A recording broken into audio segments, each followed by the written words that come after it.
Tonight, turn your weapons to the capital. Turn your weapons to... Who? Hey guys, this is Frozen Things Studios here, and welcome back to another video, and welcome back to my final part of my Hunger Games reviews leading up to Ballad of Song vs. Snakes. I am seeing Ballad of Song vs. Snakes today, and so yeah, I cannot wait for it. I cannot wait to see my girl Rachel, my most underrated actress of all time. Yeah, I can't wait to see that movie. But yeah, right now let's finish off the Hunger Games reviews with the Hunger Games Mockingjay Part 2. So the Hunger Games Mockingjay Part 2 is the fourth and final installment in the Hunger Games franchise, and the second part of the Mockingjay duology, or whatever you want to call it. Hunger Games Mockingjay Part 2 is once again directed by Francis Lawrence and came out in the year 2015, and it stars Jennifer Lawrence, Josh Hutcherson, Liam Hemsworth, Woody Harrelson, Elizabeth Banks, Julianne Moore, Philip Seymour Hoffman, Jeffrey Wright, Stanley Tucci, Donald Sutherland, Widow Shields, Sam Claflin, Jenna Malone, Mahershala Ali, Natalie Dormer, etc. And so basically the plot for this movie, it tells a story,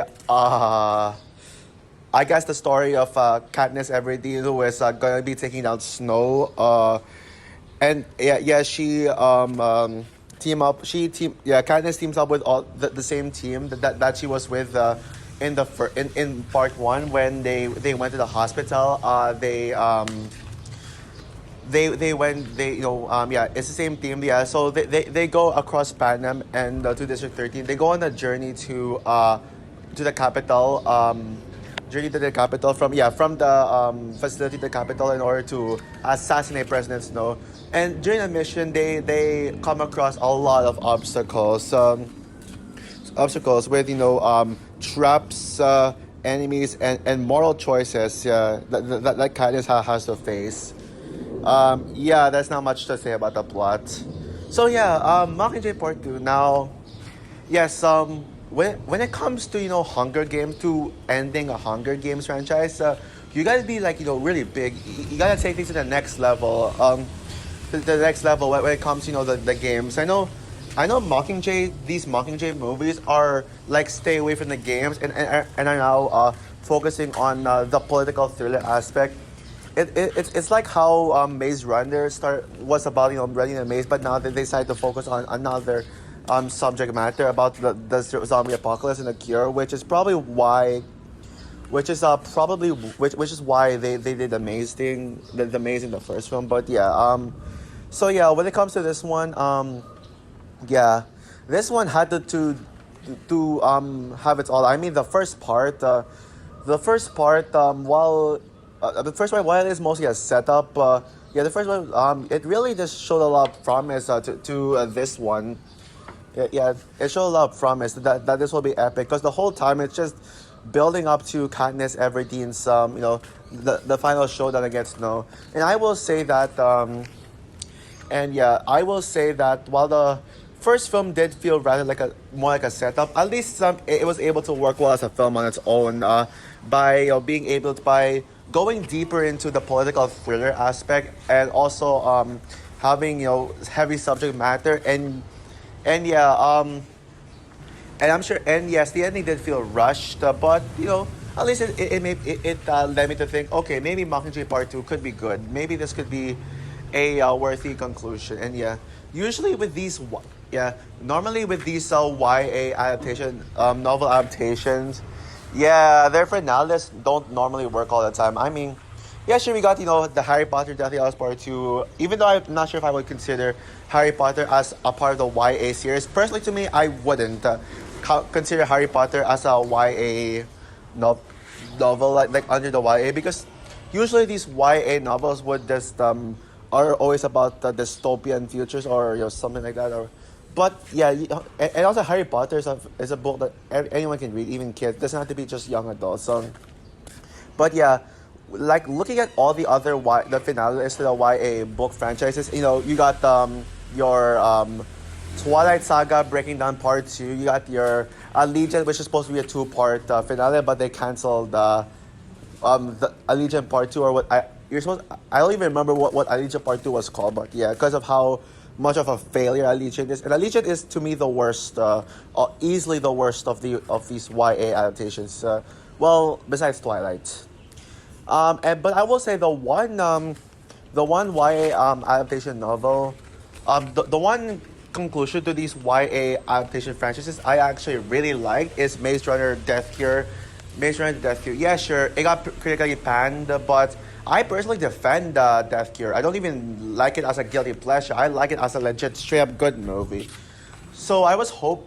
So is Mockingjay Part 2 gonna be like Maze Runner The Death Cure, or is it gonna be another Allegiant? Well, even though this movie came out before Allegiant, so yeah. Or is it gonna be another Breaking Dawn Part 2? So yeah, let's find out. And what do I think of this finale? Yeah, I will say though that I used to like this movie as a guilty pleasure, and this was actually one of my favorite in the Hunger Games franchise. I actually put this as my second favorite Katniss Everdeen Hunger Games film. Number one being being of course Catching Fire, but this was like my second favorite. I really enjoy this movie because of all the action and just the fact that I enjoyed it, despite I acknowledge it's not great and it is stupid. There are stupid decisions, but at least I had a good time with it on some of my other viewings. But now, honestly, I gotta say, it did not age well. The Hunger Games Mockingjay Part 2 is such a lackluster conclusion to this decent franchise. And yeah, I take back everything mean I said about the first Hunger Games movie. This is now officially my least favorite in the Hunger Games franchise. I will say that there are some great things I can say about it, and I wouldn't go as far as calling this a bad movie. Like, I certainly wouldn't hate this movie as much as Harry Thomas did, even though I can totally see where he's coming from with this sheer hatred towards this movie. But yeah, let's see what's good about this one. I will say that the action scenes do stand out from the action in the rest of the franchise. Yes, there's not as much action as I thought there was, but I will say the action scenes we see in this movie absolutely kick ass. They're just a lot of fun and very entertaining, especially when you see stuff like, the black thing, whatever it's called, like the thing that, drowns people and then tears them to shreds. Yeah, that was cool. And also, you got this one action scene with the appearance of the creatures. Yeah, I remember the creatures in the first two films. Like, yes, they're apparently back in this one, and I gotta say they're better this time. Yeah, normally I'm not a fan of these creatures CGI's. The CGI of the creatures in the Hunger Games franchise, but actually in this one, yeah, in this one, the creatures are actually very impressive, and yeah, they actually do look terrifying. And yeah, there is a scene where these characters are underground, and he's underground, and then you see this really big jump scare with a creature, and holy crap, it scared the crap out of me. Yeah, it really scared me. It really jumped me. Yeah, that was a big jump scare, probably the biggest one jump scare in this franchise. You also got this very intense shootout scene between the rebels and the Capitol. Yeah, basically like when we see usually when we see Katniss trying to disguise herself as one of those poor citizens who are trying to enter the Capitol, and then you see the rebels come in and shoot the Capitol, and then the Capitol fights back. Yeah, that was a great intense action scene right there. Scenes right there. Jennifer Lawrence as Katniss Everdeen is still as great as always. I mean, she never misses when it comes to her performance, because Jennifer Lawrence is just perfect as Katniss Everdeen. Yeah, sure, it is a step down from her performance in the last film, in the other Hunger Games film, but I say she gave a better performance in this than in the first Hunger Games movie. But yeah, and she did go hard at times. Like, for example, when in the first half of the movie, when she made a speech of just, tonight, turn your weapons to the Capitol. Turn your weapons to snow. Yeah, that is a very big speech right there. And also, in the ending, when we see Katniss Everdeen grieving over something I gotta mention later on. I'm gonna get to later on. Yeah, you really feel this. You really feel Katniss' pain. Although, yeah, for a different reason. for yeah, to me, not the same reason as her. And yeah, the other performances are good as well. I mean, Julian Moore as Coin, great as well. Alma Coin is one of the standouts to me.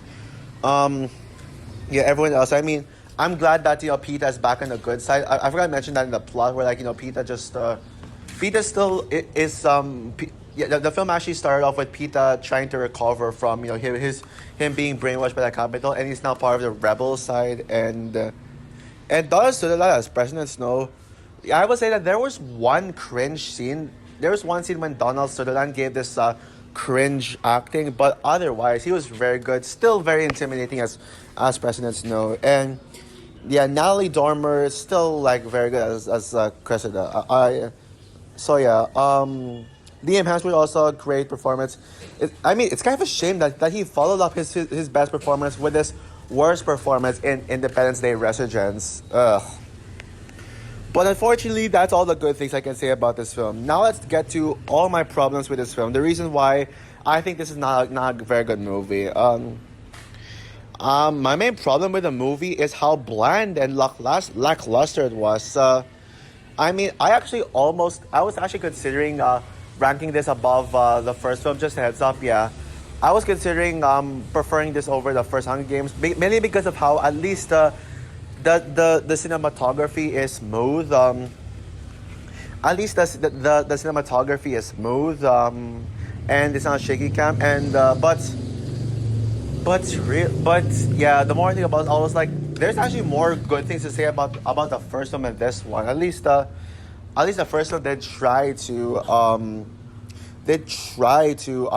give us give us the political thriller aspect, despite a little bit of it. At least it still had underlying themes about greed, corruption, and yeah, at least it had that. This one, Mockingjay Part 2, on the other hand, barely has any underlying themes, so which makes it a problem.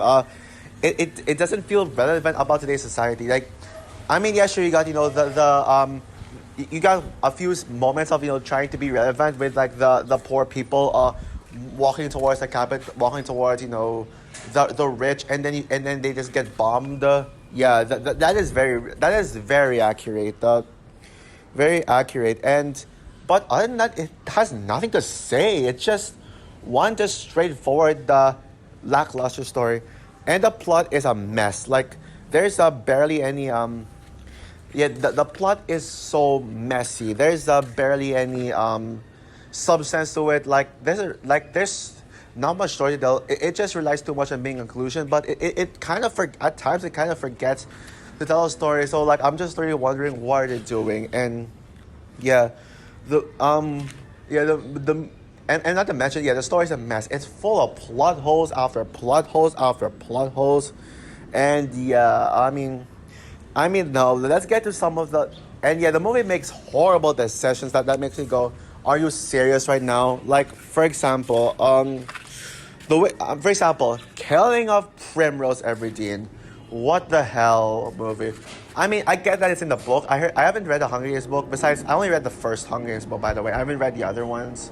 But I heard that these movies are faithful, so they did kill Prim. But honestly, I'd also criticize the book for killing off Prim, and the other criticism towards another female character, which I'll get to later. But come on, Prim doesn't deserve to die. I mean, after Katniss Everdeen's hard work, Katniss Everdeen's hard work, as trying to take care of Prim, trying to make her safe. I will say that maybe it does have good intentions of killing her off, because it's really brings a whole new arc of Katniss Everdeen. It brings it to a whole new level. I mean, Primrose Everdeen could have at least had a satisfying death, had a satisfying and emotional death. But you know how she died? She just gets randomly blown up out of nowhere. Yeah, that's how she died. So where's the emotional weight? I mean, we see like Katniss, and then we just see Katniss watching Prim die, and there's not showing any emotions. The only time when she actually showed emotion, when in Prim's death is at the end, and her acting was great, but at the same time you don't feel like you're supposed to cry with kindness, but you just don't care. You just like, oh, why? You just think that okay, they shouldn't have killed off Prim. Why are they doing that? And that's not to mention, like in the final assassination moment, when Katniss was supposed to kill Snow for to save the everyone, save the citizens of Panem. Like she chose, like she thinks that she like the scene in the scene leading up to the assassination moment, Katniss saw Katniss saw President Coin as also another evil person, she knew that Coin was just as evil as Snow. I can't confirm if Coin is evil or not, but she thinks that that Coin is responsible for the death of Prim. Yeah, we had to see that. I don't believe that Coin actually is the villain, but maybe she could have been. But so yeah, Katniss starts to have this vendetta against Coin, even though she was supposed to kill Snow. But instead of killing Snow, she killed Coin. Really?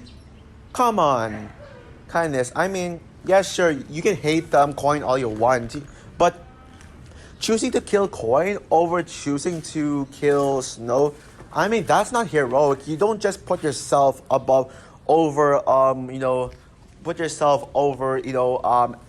everyone, hundreds of people. I mean, you're killing Snow to save lives so that Snow will stop taking control of Panem. But instead, she just cares about herself. I mean, Snow eventually did die because the citizens, everyone just started to like run after Snow and just beat him up and kill him. Yeah, give him a harder death, an even harder death than what Kindness could come. Oh, and there's some. Oh, and I'm hearing songbirds. Can you hear the songbirds? Yeah, very loud. Yeah, very fitting for me to talk about Hunger Games. Yeah, and also yeah. So yeah, that's not choosing your own preference over what other people want. That's not heroic. I mean, it's okay if you choose your own preference, but don't do it when you're supposed to save lives. Don't just pick yourself over hundreds of people. So yeah, and also the movie is like besides the action scenes, this movie is boring. Yeah, I was bored as hell to watch this. For the vast majority of the time, it's just watching these characters roaming around Pandem. Like I get that they're like walking to the capital, but yeah, like they couldn't. But I was just so bored, but just seeing them walking, talking, and doing nothing. Yeah. And there were like times when it didn't feel like I was watching Hunger Games. It felt more like I was watching a Maze Runner movie than a Hunger Games movie. And also that ending is a nothing. I mean, yeah, the ending is a nothing. Like there's no final battle. It's just the climax, the so-called climax of the film is just Katniss killing Coin and then being caught off for it and then just grieving over Prim's death, and then it just suddenly ends with Katniss and Peeta having a babe, having kids, and getting married and living a peaceful life. And like, really? That's how you end the Hunger Games? Really? Yeah, this screams anticlimactic. This is the definition of anticlimactic. So yeah. So overall, Hunger Games Mockingjay Part 2, while it isn't a bad film, it is an absolute misfire as a finale to the franchise.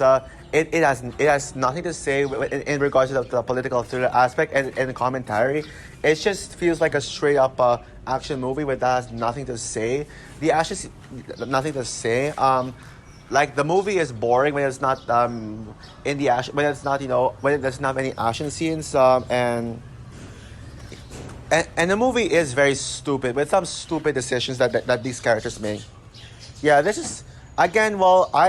This movie is 50% enjoyable, but at the same time, I really can't give it a pass because of like if this is how they end the franchise. So yeah, with that said, I'm gonna give the Hunger Games Mockingjay Part 2 a 2.5 stars out of 5. Yeah. So also for my review of the Hunger Games Mockingjay Part 2, fingers crossed. I'm sure Battle of Summer Snakes will be much better than this. And by the way, how the hell does this underwhelming mess of a movie get a higher Rotten Tomatoes score than Battle of Summer Snakes, which has potential to be the best Hunger Games movie? So yeah. What are your thoughts on Mockingjay Part 2? Did you think that were you satisfied with this as a finale, or were you underwhelmed like me? Comment down below, like, subscribe, hit the notification bell, and stay tuned for my review on the Hunger Games Ballad of Songbirds and Snakes. Bye, guys.